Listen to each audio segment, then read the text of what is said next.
Assalamualaikum warahmatullahi wabarakatuh. Bismillahirrahmanirrahim. Innal hamdalillah nahmaduhu wa nasta'inuhu wa nastaghfiruh wa na'udzu billahi min shururi anfusina wa sayyiati a'malina. Man yahdihillahu fala mudilla lahu wa man yudlil fala hadiya lahu.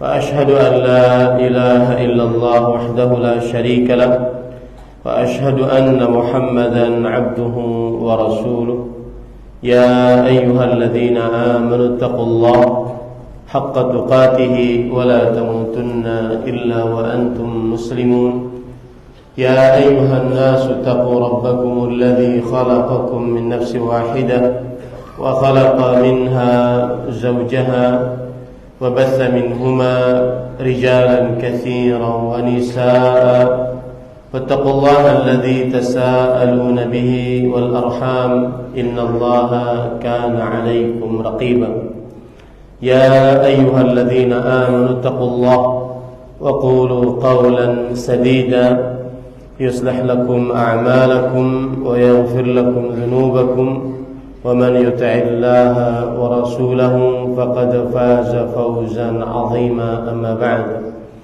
فإن أصدق الحديث كتاب الله وأحسن الهدي هدي محمد صلى الله عليه وعلى آله وسلم وشر الأمور محدثاتها وكل محدثة بدعة وكل بدعة ضلالة وكل ضلالة في النار.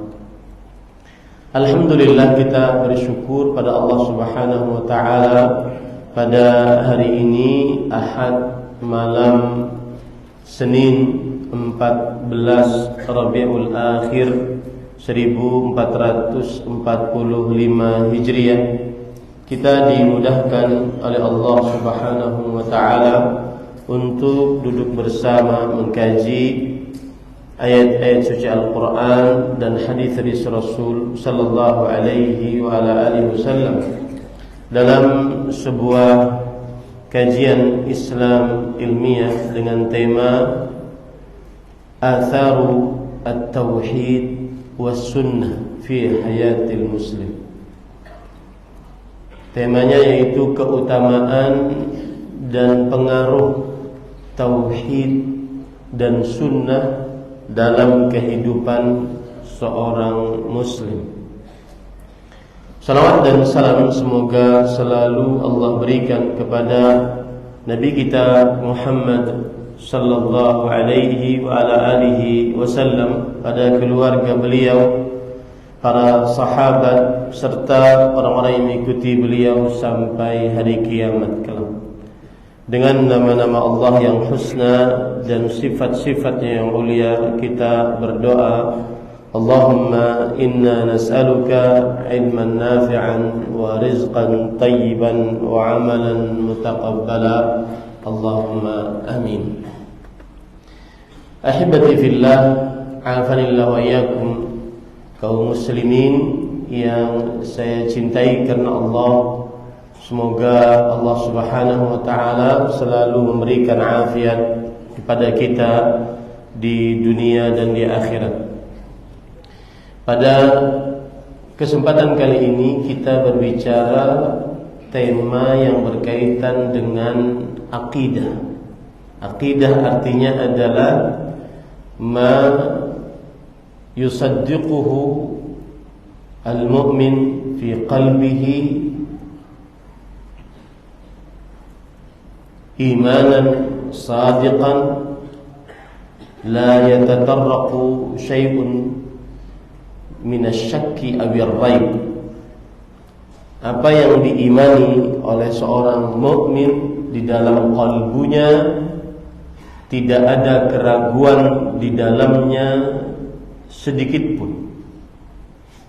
Yang kita bicarakan pada kesempatan kali ini adalah berkaitan dengan keyakinan seorang muslim yang sangat mendasar, yaitu tentang pengaruh dan keutamaan tauhid dan sunnah di dalam kehidupan seorang muslim.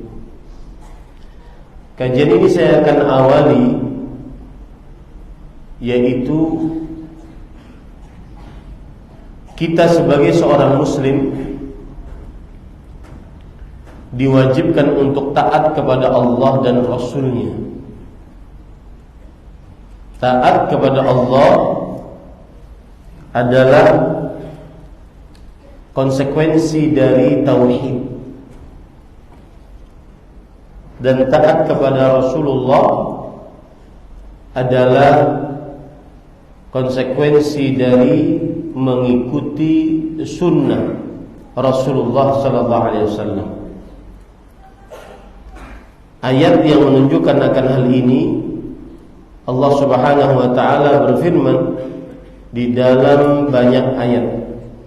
Di antaranya, ya ayyuhalladzina amanu athi'ullaha wa athi'ur rasula wa ulil amri minkum.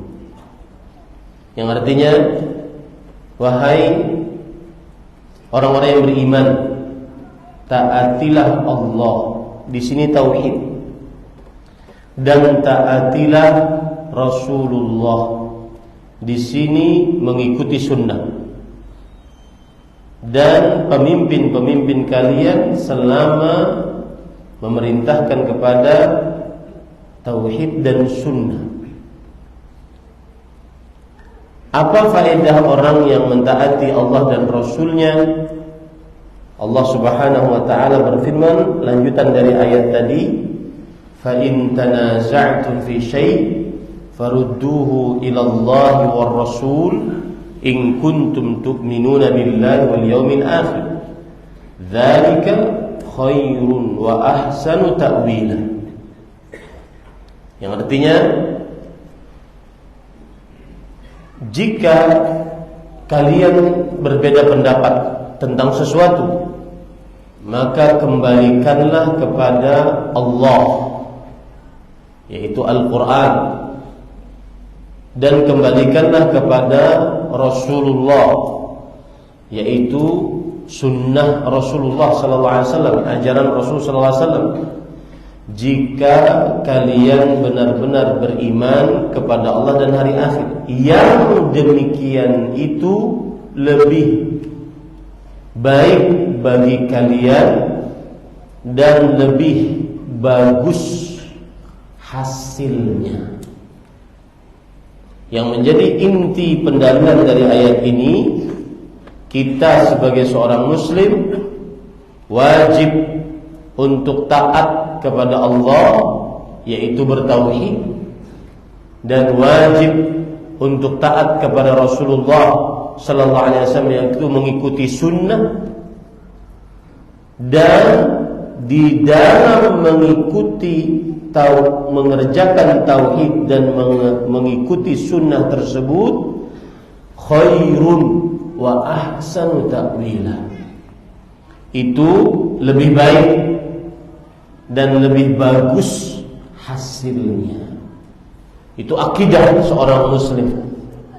Apapun yang berkaitan dengan tauhid pasti baik dan pasti bagus hasilnya.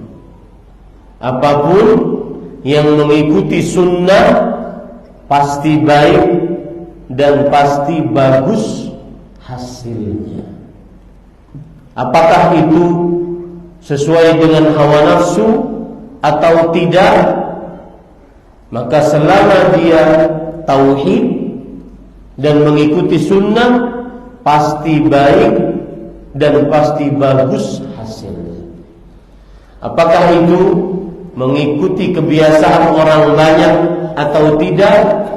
Selama dia di atas tauhid dan mengikuti sunnah, maka pasti baik dan pasti bagus hasilnya. Itu akidah, tidak bisa ditawar-tawar. Masukkan ke dalam qalbu yang paling dalam. Kalau ada dalam kehidupan kita pilihan ini pilihannya sesuai dengan tauhid, mengikuti sunnah, tetapi hasil dunianya mungkin sedikit, duitnya sedikit, sulit. Tetapi kalau ini tidak sesuai dengan sunnah, tidak mengikuti tauhid, tidak di atas tauhid, maka hasil duitnya banyak dan mudah, maka pilihlah yang ini. Karena Allah berfirman, "Dzalika khairun wa ahsanu ta'wila." Yang demikian itu adalah lebih baik dan lebih bagus hasilnya. Itu disebutkan oleh Allah Subhanahu wa taala dalam surat An-Nisa ayat 59. Allah Subhanahu wa taala juga berfirman di dalam Al-Qur'an tentang orang-orang yang beruntung. Perhatikan baik-baik. Orang-orang yang beruntung adalah orang-orang yang taat kepada Allah dan Rasul-Nya. Allah berfirman di dalam surat Al-Baqarah ayat 5, "Ulaika ala hudan min rabbihim wa ulaika humul muflihun." Mereka senantiasa di atas petunjuk dari Rabb mereka. Dan petunjuk dari Allah bertauhid dan mengikuti sunnah. Maka yang didapat adalah mereka adalah orang-orang yang beruntung di dunia dan di akhirat. Di dunia dan di akhirat. Lihat lagi dalam surah An-Nur ayat 51. Allah Subhanahu wa taala juga berfirman dengan yang senada dengan itu. Innama kana qaulal mu'minin idza du'u ila Allah wa rasulih liyahkuma bainahum an yaqulu sami'na wa ata'na wa ulaika humul muflihun. Sesungguhnya jawaban orang-orang beriman bila mereka dipanggil kepada Allah, yaitu bertauhid, dan kepada Rasul-Nya, yaitu mengikuti sunnah, agar Rasulullah sallallahu alaihi wasallam menjadi hakim, pemutus keputusan yang mengadili mereka. Mereka ucapannya cuma mengatakan, kami mendengar, kami patuh, dan merekalah orang-orang yang beruntung. Tanamkan di dalam kalbu paling dalam, jadikan keyakinan paling kokoh. Apa saja yang di atas tauhid dan mengikuti sunnah Nabi Muhammad SAW pasti mendatangkan keberuntungan. Apa saja, tidak baik dalam perkara kehidupan agama kita atau perkara kehidupan dunia kita. Yang di atas tauhid, mengikuti sunnah, pasti lebih baik, lebih bagus hasilnya, dan mendatangkan keberuntungan, meskipun kadang tidak masuk akal, meskipun kadang tidak sesuai dengan ilmu pengetahuan, meskipun kadang tidak sesuai dengan adat kebiasaan, meskipun kadang tidak sesuai dengan kebanyakan manusia, selama di atas tauhid dan mengikuti sunnah Rasulullah SAW, pasti mendatangkan kebaikan. Hasilnya pasti baik, pasti mendatangkan keberuntungan. Mau dalam perkara apapun, dalam perkara dunia ataupun perkara agama. Mau mengurus diri sendiri, mengurus istri, mengurus anak, berkaitan dengan akidah, berkaitan dengan ibadah atau hubungan sosial sesama manusia, atau berkaitan dengan adab dan akhlak. Selama di atas tauhid, mengikuti sunnah Rasul sallallahu alaihi wasallam, khairun wa ahsanu ta'wila. Itu baik dan bagus hasilnya. Wa ulaika humul muflihun. Mereka lah orang-orang yang beruntung. Ya. Ini akidah harus kokoh, harus tegak, harus sabar di dalamnya. Dan nanti kita akan contohkan banyak di dalam hal ini. Ini konsep dulu. Konsep berpikir, manhaj seorang muslim, akidah, gaya berpikir, gaya hidup seorang muslim seperti itu. Selama di atas tauhid, mengikuti sunnah Rasul, pasti baik, pasti bagus hasilnya. Mau urusan keluarga, urusan kantor, urusan di masjid, urusan apa saja, pasti jika di atas tauhid, mengikuti sunnah Rasul sallallahu alaihi wasallam, pasti baik, bagus hasilnya dan mendatangkan keberuntungan. Baik. Setelah kita pahami itu, maka kita masuk kepada tema kita. Keutamaan dan pengaruh tauhid dan sunnah dalam kehidupan seorang muslim. Saya ingin mendudukkan dulu kata tauhid. Apa itu tauhid? Tauhid secara umum artinya, atau secara bahasa dulu, artinya adalah dari kata Arab at-tauhidu. At-tauhidu dari kata kerja wahada yuwahidu tauhidan, yang secara bahasa artinya adalah idza ja'alahu syai'an wahidan, menjadikan sesuatu itu satu, tunggal, esa, satu-satunya. Itu tauhid secara bahasa. Adapun secara istilah syariat, tauhid dibagi menjadi dua. Ada yang umum, ada yang khusus. Yang umum adalah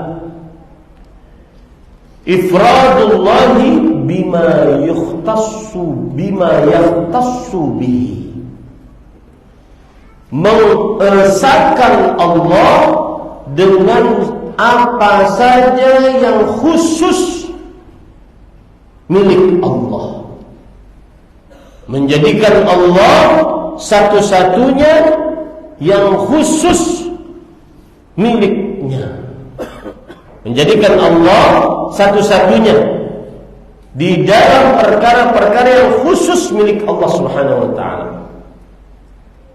Apa itu perkara-perkara yang khusus milik Allah Subhanahu wa ta'ala? Yang pertama, rububiyah, kekuasaan. Allah Rabbul Alamin. Kita baca ayat hampir setiap hari 17 kali sehari. Alhamdulillahi Rabbil Alamin. Segala puji hanya milik Allah. Rabb, ini khusus milik Allah. Apa itu Rabb? Allah adalah Al-Malik, sang raja yang berkuasa, satu-satunya, tiada sekutu bagi Allah. Apa itu Rabb? Allah adalah Al-Mudabbir, yang mengatur alam semesta, satu-satunya, tiada sekutu bagi Allah Subhanahu wa ta'ala. Apa itu Rabb? Allah adalah Al-Khaliq, satu-satunya. Tiada pencipta selain Allah Subhanahu wa ta'ala. Allah Subhanahu wa ta'ala berfirman tentang kekhususan ini. Di antaranya dalam banyak ayat penciptaan, misalkan Allah Subhanahu wa ta'ala berfirman dalam surah Al-A'raf ayat 54, ala lahul khalq wal amru tabarakallahu rabbul alamin. Yang artinya, ingatlah, hanya milik Allah penciptaan, pengaturan. Maha suci Allah, Rabb semesta alam. Ini khusus milik Allah. Tidak ada yang mencipta, mengatur, berkuasa kecuali Allah Subhanahu wa ta'ala. Allah Subhanahu wa ta'ala juga berfirman di dalam Al-Quran tentang bahwa Allah satu-satunya sang raja. Dzalikumullahu rabbukum lahul mulk. Yang artinya, itulah Rabb kalian, Allah Subhanahu wa ta'ala, yang memiliki kerajaan satu-satunya. Tiada sekutu bagi Allah Subhanahu wa ta'ala. Sebutkan itu di dalam surah Az-Zumar ayat 6. Ini kekhususan milik Allah. Dan itu salah satu unsur dari tauhid yang umum. Ifradullah bima yahtassu bihi. Mengesahkan Allah dalam perkara yang khusus milik Allah. Perkara yang khusus milik Allah yang pertama adalah rububiyah, kekuasaan Allah. Tiada yang berkuasa mencipta, mengatur kecuali Allah Subhanahu wa ta'ala. Dan dari kekhususan yang pertama ini, nanti kita ambil pengaruh baiknya dalam kehidupan sehari-hari kita. Apa faedahnya? Meyakini Allah Subhanahu wa ta'ala satu-satunya yang maha pencipta, maha pengatur, maha berkuasa. Apa faedahnya? Mungkin kalian, Bapak Ibu saudara-saudari yang dimuliakan oleh Allah, ketika mendengar tema ini, keutamaan tauhid, paling yang disebutkan di dalam kitab tauhid. Enggak. Saya enggak akan ke sana. Saya akan masuk keutamaan tauhid dalam kehidupan sehari-hari.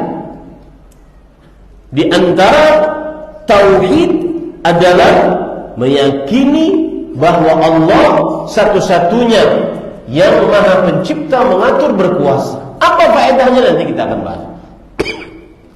Kemudian kekhususan Allah yang kedua adalah al-uluhiyah, yaitu segala macam ibadah hanya khusus milik Allah Subhanahu wa ta'ala.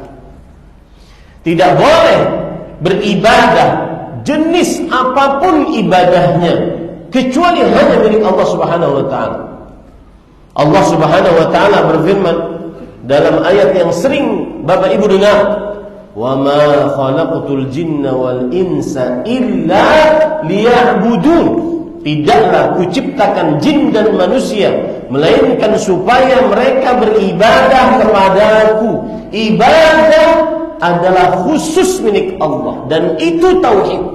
Dan dari situ nanti kita ambil faedah keutamaan tauhid dalam ibadah. Apa kehidupan di dalam kehidupan sehari-hari?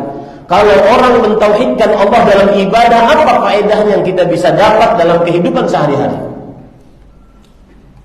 Dalil yang lain, Allah Subhanahu wa ta'ala berfirman di dalam Al-Quran, Ya ayyuhan nas, surat Al-Baqarah ayat 21. Ayat pertama perintah dalam Al-Quran. Ya ayyuhan nas, u'budu rabbakumul ladzi khalaqakum. Wahai manusia, beribadahlah kepada siapa? Rabb kalian yang telah menciptakan kalian. Beribadahlah kepada Allah. Berarti ibadah adalah hak khusus milik Allah. Makanya orang yang memalingkan ibadah kepada selain Allah itu benar-benar kurang ajar, zalim sezalim-zalimnya. Mengapa? Memalingkan hak yang paling khusus yang dimiliki oleh Allah kepada makhluk yang tidak berhak mendapatkan hak tersebut.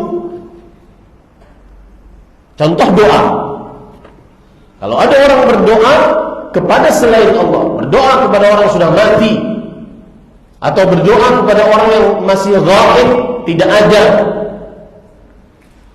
atau bahkan berdoa kepada orang yang masih hidup tetapi tidak sanggup mengabulkan doa tersebut kecuali Allah Subhanahu wa taala. Ini adalah orang paling zalim, paling gila, paling sinting. Mengapa demikian? Karena memalingkan hak paling khusus yang dimiliki oleh Allah kepada makhluk yang tidak pantas untuk didoai, dimintai doa.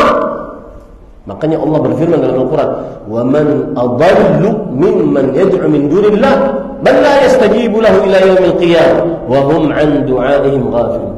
Siapakah? Artinya tidak ada orang yang paling sesat, paling gila daripada orang yang berdoa kepada selain Allah Subhanahu wa taala, yang tidak bisa mengabulkan doanya dan lalai terhadap doanya. Nah, ini nanti faedahnya apa? Orang yang bertauhid, mengesahkan Allah, menjadikan Allah satu-satunya yang paling berhak diibadahi, faedahnya dalam kehidupan kita sehari-hari apa? Keutamaannya apa? Itu yang kita bahas. Allah juga berfirman di dalam Al-Quran surah Al-Baqarah ayat 5, وَمَا أُمِرُوا إِلَّا لِيَعْبُدُوا اللَّهَ مُخْلِصِينَ لَهُ الدِّينَ. Yang artinya tidaklah mereka diperintahkan melainkan supaya mereka beribadah kepada Allah dengan ikhlas.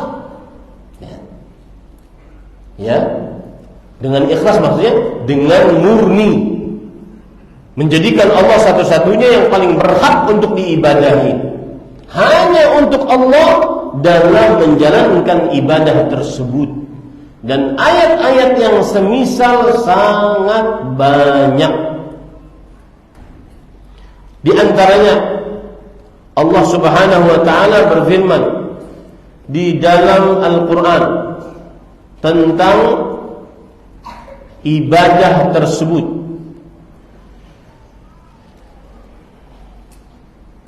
Dalam surat Az-Zumar ayat 2, fa'budillah mukhlishan lahuddin. Maka beribadahlah kepada Allah dengan memurnikan ibadah tersebut hanya untuk Allah. Ini disebut dengan hak khusus milik Allah, yaitu ibadah. Maka pengertian tauhid tadi, ifradullah bima yahtassu bih, mengesahkan Allah dengan apa saja yang Allah khusus miliki secara khusus. Tidak ada yang boleh memilikinya. Di antaranya yang kedua adalah ibadah. Lihat lagi dalam surah Az-Zumar juga ayat 11, Qul inni umirtu an a'budallah mukhlishan lahuddin. Katakan wahai Muhammad sallallahu alaihi wasallam, aku diperintahkan untuk beribadah kepada Allah dengan ikhlas hanya untuk Allah dalam menjalankan ibadah tersebut. Baik. Kekhususan Allah yang ketiga adalah al-asma' al-husna was-sifatul ulya. Allah memiliki khusus nama-nama yang husna dan sifat-sifat yang ulia.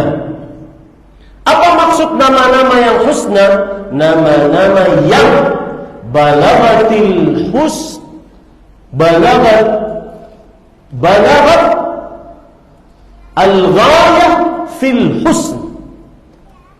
Nama-nama yang sampai puncak dalam kebagusannya. Nama-nama yang sampai puncak dalam kebagusannya. Ini disebut dengan al-asma al-husna. Jadi kalau antum ditanya, apa itu asma husna? Asma husna artinya adalah al-asma allati balaghatil ghayata fil husn. Nama-nama yang sampai puncak kebagusannya. Kebagusannya sampai puncak, tidak ada yang melebihinya. Wasifatul ula, dan sifat-sifat yang ulia maksudnya adalah sifat-sifat yang sempurna, tidak ada aib, tidak ada kekurangan sedikit pun. Hanya Allah yang memilikinya. Nah, kalau kita meyakini tauhid dengan umum seperti itu, maka di sana ada tauhid yang khusus. Tauhid yang khusus adalah bagian dari yang umum tadi.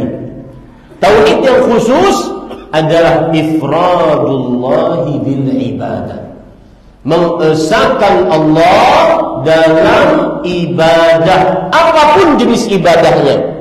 Baik ibadatul qauliyah, ibadah ucapan, berdoa, doa nanti dibagi-bagi lagi. Ada isti'anah, minta tolong. Ada isti'adzah, minta perlindungan. Istighatsah, minta pertolongan dalam keadaan yang sempit.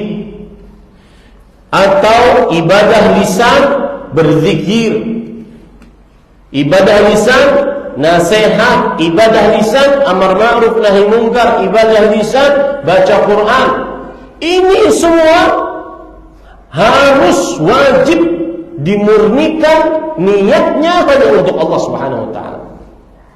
Nah, ini arti tauhid secara khusus. Tema kita apa? Keutamaan dan pengaruh tauhid dan sunnah dalam kehidupan sehari-hari. Tauhid sudah kita pelajari tadi secara umum, secara khusus.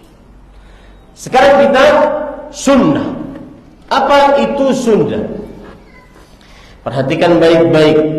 Sunnah bukan kalau saya sebut ini sholat wajib, itu sholat sunnah. Bukan itu yang kita maksud.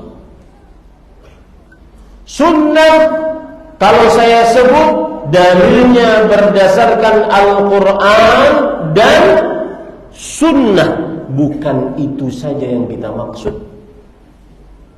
Sunnah kalau saya sebut amalan ini amalan bid'ah, amalan itu amalan sunnah, bukan itu yang saya maksud.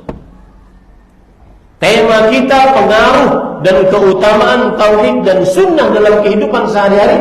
Sunnah adalah seluruh ajaran Rasulullah sallallahu alaihi wasallam, baik yang ada dalam Al-Quran atau hadis, baik yang hukumnya wajib atau sunnah, baik yang berkaitan dengan akidah, keyakinan di dalam qalbu, atau berkaitan dengan ibadah, pengabdian seorang muslim dengan penuh ketundukan dan kepatuhan disertai dengan kecintaan kepada Allah yang kita ibadahi, atau berkaitan dengan muamalah, hubungan sosial seperti hukum pernikahan, cerai, talak, rujuk. Semua yang diatur dalam ajaran Nabi Muhammad SAW yang berkaitan dengan muamalah itu sunnah. Atau yang berkaitan dengan jual beli, jual beli, sewa menyewa, pinjam meminjam, hutang piutang, gadai, semua yang diatur dalam syariat Nabi Muhammad SAW itu berarti sunnah. Sunnah bukan hanya sekedar berjilbab, bercadar, bukan hanya sekedar berjenggot, celana di atas 2 mata kaki, kemana-mana pakai baju koko dan peci. Bukan itu. Sunnah bukan sunnah termasuk di dalamnya juga berkaitan dengan adab dan akhlak yang diajarkan dalam syariat Nabi Muhammad sallallahu alaihi wasallam. Dalam hadis riwayat Bukhari, Rasulullah sallallahu alaihi wasallam ketika ada 3 orang sahabat beliau menemui rumah istri-istri Nabi Muhammad sallallahu alaihi wasallam dan bertanya kepada istri-istri Rasulullah sallallahu alaihi wasallam tentang ibadah Rasulullah sallallahu alaihi wasallam di dalam rumah. Lalu kemudian istri-istri Nabi tersebut memberitahukan bagaimana ibadahnya Rasulullah sallallahu alaihi wasallam di dalam rumah. Setelah diberitahu, maka salah seorang mereka berkata, 3 orang, ka'annahum taqalluha. Mereka menganggap bahwa ibadah Rasul sallallahu alaihi wasallam sedikit. Maka kemudian mereka mengatakan, kenapa ibadah Rasul sallallahu alaihi wasallam sedikit?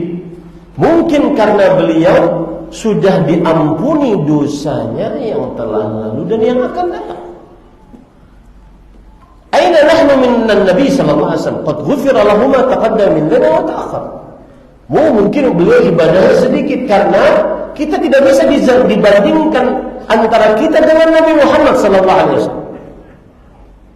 Beliau sudah diampuni dosanya yang telah lalu akan datang. Maka salah seorang dari mereka berkata, ama ana fa inni usolli al-laila abadan. Aku akan salat malam selama hidupku, tidak pernah tidak salat malam. Tuh. Wa qala akhar ana asumud dahra wa la uftir. Aku akan berpuasa setiap hari, tidak pernah tidak puasa. 2. Yang ketiga, qala akhar ana a'tazilu nisa fala atazawwaju abada. Aku akan menjauhi para perempuan. Aku tidak akan menikah selamanya. Datang Rasul sallallahu alaihi wasallam, kemudian beliau bertanya, antumul ladzina qultum kadza wa kadza? Kaliankah yang mengatakan seperti ini, ingin sholat setiap malam, puasa setiap hari, tidak mau menikah? Benarkah demikian? Kemudian Rasul sallallahu alaihi wasallam bersabda, ama wallah inni la akhsyakum lillah wa atqakum lah. Ketahuilah sesungguhnya aku orang yang paling takut kepada Allah di antara kalian, paling bertakwa kepada Allah di antara kalian. Lakinni asumu wa uftir wa usalli wa arqut wa tazawwaju nisa faman raghiba an sunnati falaysa minni. Akan tetapi aku puasa dan aku juga ada hari tidak berpuasa. Aku sholat, tapi aku juga ada hari, ada malam yang aku tidak sholat. Aku tidur. Aku menikahi wanita. Maka siapa yang membenci sunnahku, ya. Sunnah di sini bukan artinya sholat wajib, sholat sunnah, bukan. Sunnah di sini bukan artinya dalilnya dari Al-Quran dan dalilnya dari Sunnah, bukan. Sunnah di sini bukan artinya ini amalan bid'ah, itu amalan sunnah, bukan. Sunnah di sini adalah siapa yang membenci, apa artinya sunnah tadi? Ajaranku, seluruh ajaran Rasulullah SAW, maka siapa yang membencinya bukan dari Rasulullah SAW. Itulah yang dimaksud dengan tauhid dan sunnah. Dan malam ini kita akan kupas apa faidah dalam keseharian kita kalau kita bertauhid dan kalau kita mengikuti sunnah Rasul sallallahu alaihi wa ala alihi wasallam. Ahibati billah, afanillahu wa iyyakum kaum muslimin yang saya cintai karena Allah, semoga Allah Subhanahu wa taala selalu memberikan afiat kepada kita di dunia dan di akhirat. Mungkin panas, sabar ya.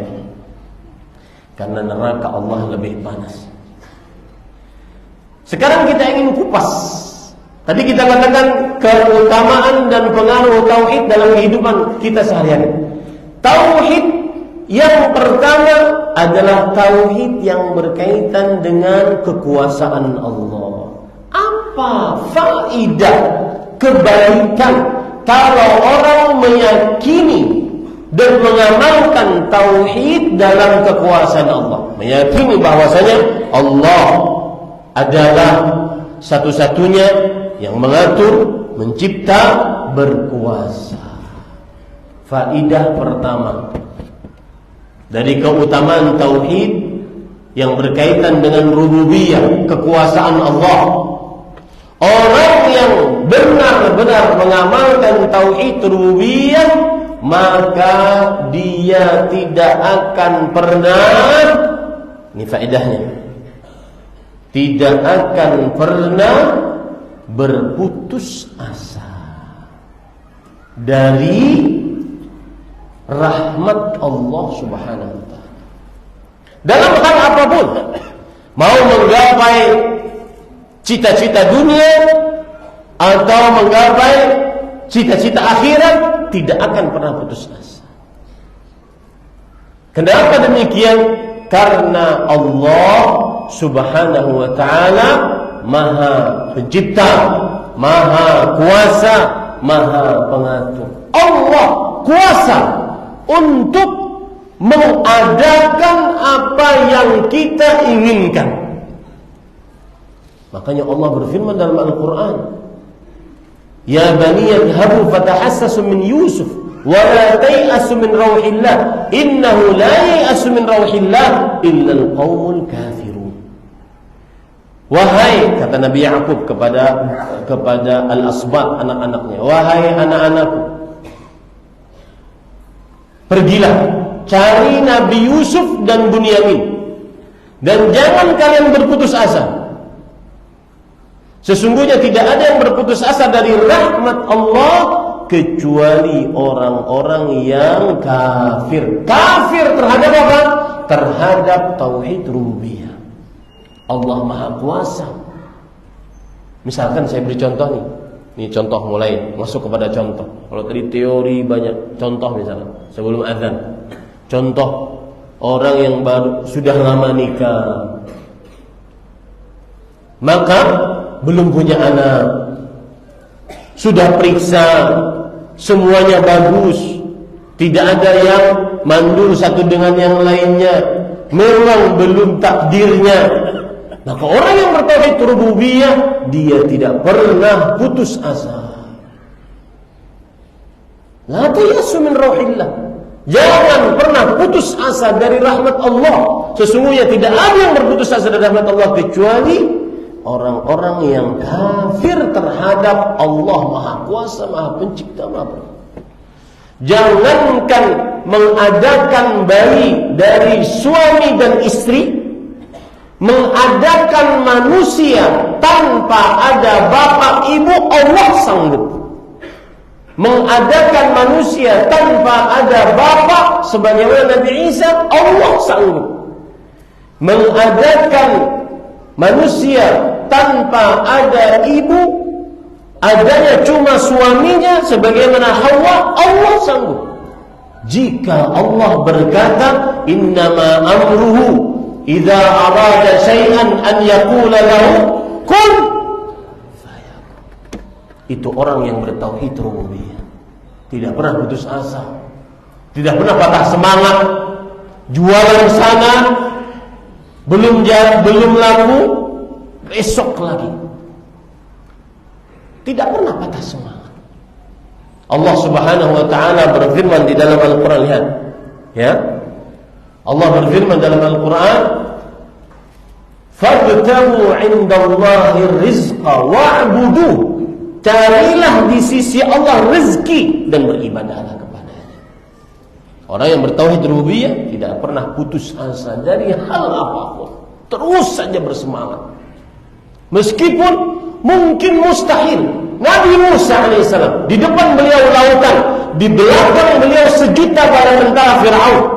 Kemudian kaumnya mulai merengek. Ini perhatikan, yang sedikit-sedikit putus asa, yang sedikit-sedikit kalau ada urusan, kemudian ada rintangan sedikit langsung putus asa. Perhatikan, Nabi Musa alaihissalam depannya lautan, di belakangnya sejuta bala tentara Fir'aun dengan selengkap senjata. Kaumnya mulai merengek, inna lamudrakun, wahai Musa, kita akan didapati oleh Fir'aun, mati kita. Apa kata Nabi Musa alaihissalam? Kalla inna ma'iya rabbi sayahdin.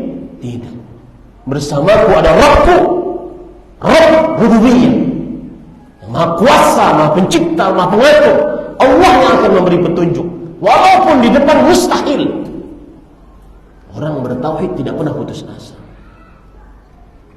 Ini yang bisa sampaikan. Kita lanjutkan setelah salat isya. Wallahu a'lam. Sallallahu Nabi Muhammad walhamdulillahi rabbil alamin.